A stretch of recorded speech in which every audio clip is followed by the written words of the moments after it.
Hello everyone, welcome back to another Project Gladiator weather forecast. Today I'm going to be covering the weather for October 28th of 2023. Taking a look at our threat for severe thunderstorms, you can see that we do have a marginal threat for far western Texas into parts of New Mexico. But overall, our threat for severe thunderstorms is going to be a little bit more on the lower end side of things for today, and we are expected to see quite a bit of activity as far as weather outside of severe thunderstorms. We will have the chance for severe thunderstorms, but overall, we are expected to see a little bit more of a focus for snow and some in the widespread rainfall over the next couple of days and for today. As this cold front continues to push eastward, we are expected to see some snow back behind that cold front, and then a ton of rain, and even the chance for severe thunderstorms ahead of that cold front. So again, even if we don't really have all that much of a threat for severe thunderstorms for today, we will have a lot of stuff in between.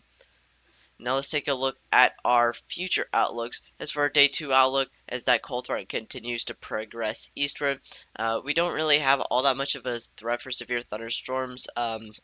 That is currently issued. However, as this cold front continues to push eastward, that should allow for some rain showers into the Central Plains, Midwest, and Ohio River Valley, even into the New England area. And then as for our day 3 outlook, we don't really have all that much, as that cold front is going to be back out into Atlantic Ocean and Gulf of Mexico by this point. But we could see some remaining rain showers back in the Michigan Panhandle thing and Wisconsin. Taking a look at our threat for flash flooding and our WPC outlooks, you can see that we currently have a moderate threat for flash flooding in a very small area of Texas here, with a slight risk that is going to be extending up into parts of Kentucky, Illinois, Tennessee, and Indiana, and back into Texas. So we are expected to see a threat for flash flooding with the large amounts of rainfall that we are expected to see across the Central Plains in the Midwest and even into the Ohio River Valley. And then as for our day 2 outlook for flash flooding, we have a slight risk for Texas into Oklahoma, Arkansas, Texas or Tennessee, Missouri, southern Illinois, and Kentucky, with a marginal threat that extends back across Texas and into Mexico. And as for our day 3 outlook, we don't really have a threat that is currently issued for flash flooding as far as day 3. But then let's take a look at our winter weather outlook. You can see we are expected to see some snow back towards Colorado into southern Wyoming and Nebraska. That's going to be the main focus as far as snow for today. However, we could see at least less than an inch extending back into Minnesota and into Wisconsin even. But then as for our day 2 outlook, we are expected to see a little bit more of a decrease in the threat for snow for our day 2 outlook. However, we could still see some snow back towards Colorado into northern New Mexico. And then as for our day 3 outlook, we kind of have stuff all over the place with some snow that could potentially be back up into Maine, as well as some areas for snow that are going to be mostly isolated back towards Minnesota, Wisconsin, and into the Michigan Panhandle thing. Taking a look at our NHC outlook, currently as far as Tropical Storm Tammy, I'll get into this disturbance later. However, for Tropical Storm Tammy, we aren't really expected to see all that much of a threat for Tropical Storm Tammy. However, you can see for our disturbance out in the Caribbean, this could potentially pose a threat to the United States in the next couple of days. Overall, this isn't really expected to be like a huge threat, as overall it has a very low end threat of developing in the next 7 days, with a 20% chance in the next 7 days and a 10% chance in the next 48 hours. We shouldn't really see anything too crazy come out of this, but it is good to watch for updates on this, even if it isn't really expected to do really anything all that huge. Taking a look at our weather models, starting off with our 500 millibars like we usually do. Taking a look at our marginal threat for far western Texas, there's not really a lot that we have to really focus on. We are expected to see a little bit of a short wave embedded in the trough is indicated by a little bit more stronger mid-level flow compared to the rest of the region. That should help with some forcing across western Texas to support some severe thunderstorms across western Texas. Overall, it's going to be a little bit more of a lower end threat. However, let's take a look at the progression of this cold front. You can see that we kind of have a little bit more of a stationary front extended back into Texas, into Arkansas. That's going to be because the jet stream is going to be running fairly parallel to that stationary front. So we aren't really expected to have any forcing back behind that front to really drive it forward. However, you can see further to the north where it is a little bit more of a cold front. We are expected to see that is that driving from that jet stream. As you can see, it's running fairly perpendicular to the cold front, and that should drive it eastward over the next couple of days. And even if we don't have the forcing now to push that front forward, we should get it in early next week. That cold front should continue pushing eastward into the southern states into early next week. So that's something to be watching out for. Um, Overall, the broad exit region, the very broad and very strong exit region of the trough that's kind of just situated across the western U.S. is going to help support some snowstorms back behind that cold front. And that's really it as far as 500 millibars. Taking a look at our composite reflectivity so we can get an idea of our timing for our storms for today. There's not really a lot that we really have to focus on as far as timing either, because the widespread rain showers are going to be lasting pretty much the entire day across the Central Plains into the Midwest. But we can focus on the timing for the marginal threat for far western Texas. Our storms are expected to be fairly limited, though. We are expected to see not really a lot come out of this. Our storms are expected to kind of begin developing anywhere from 5 p.m. to 6 p.m., which is going to be, I think, 4 p.m. to 5 p.m. Across Central Time for this area. So that's when you really have to watch out for our storms. We aren't really expected to see a crazy threat from this. Our threats are going to be mainly limited to a 5% hail threat. So we could potentially see some small to medium hail from this, indicated by the very strong, very deep DBZ values in those 60s and getting even into those 70 dBz is really going to be indicating that threat for hail across far western Texas.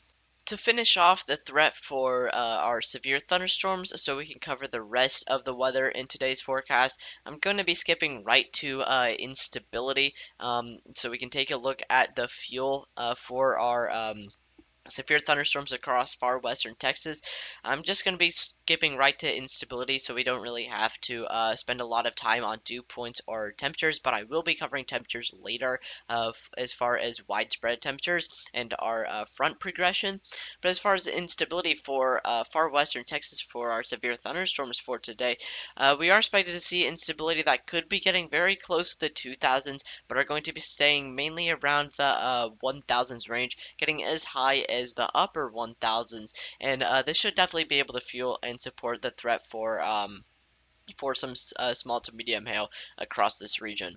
Taking a look at our temperatures, anywhere in this circle, you can see in the northwestern half of the United States into the far western half of the United States, it's expected to see temperatures that are going to be below average, way below average, and below freezing. And in the more inner circle, we are expected to see temperatures that are going to be dropping into the negatives in some regions. It's going to be very, very cold across the northern half and northwestern half of the United States. You definitely do not want to be having any type of plans outside if you live in any of the areas that are going to be seeing temperatures below freezing and even into the negatives in some portions of the United States, especially after dark. This current model scan is at nighttime or in the very, very early morning. So let's push it forward into the midday hours where we have much more intense heating from the sun. We are expected to see temperatures that are going to be below freezing in a very large portion of the northern United States. So again, even in the day, we are expected to see temperatures are going to be getting below freezing for a very large portion of the northern United States. And again, you do not want to be having any plans outside when temperatures are this low, because again, there is the risk for hypothermia, and you definitely want to be careful about that if you live in any of the areas that could potentially be affected by these very, very frigid temperatures.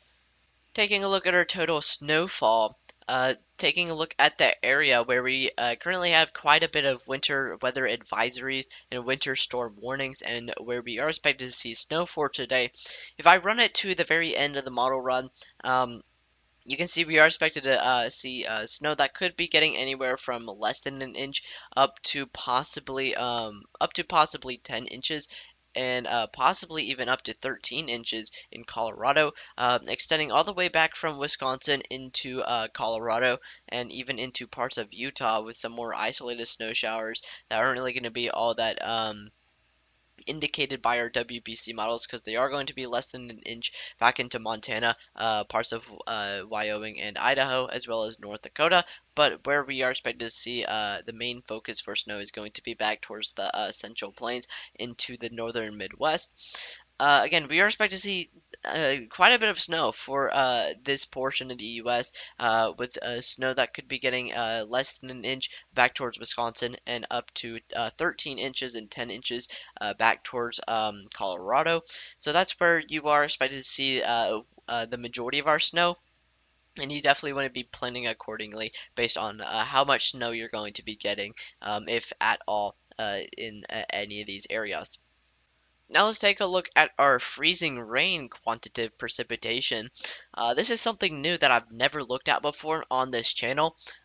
We are expected to see the threat for some freezing rain back towards Kansas, Colorado, the Oklahoma Panhandle, Texas Panhandle, and back into New Mexico. We could see the threat for some freezing rain into Kansas, Oklahoma, Texas, Colorado, New Mexico. Overall, we aren't really expected to see a crazy amount of freezing rain. It's going to be anywhere from 0.04 inches and 0.01 inches. Across this region. So again, we aren't really expected to see a crazy amount of freezing rain, but the threat for freezing rain is still there, and it could potentially lead to some hazards. But although we aren't expected to see a crazy amount of freezing rain, but again, the threat for freezing rain is still there.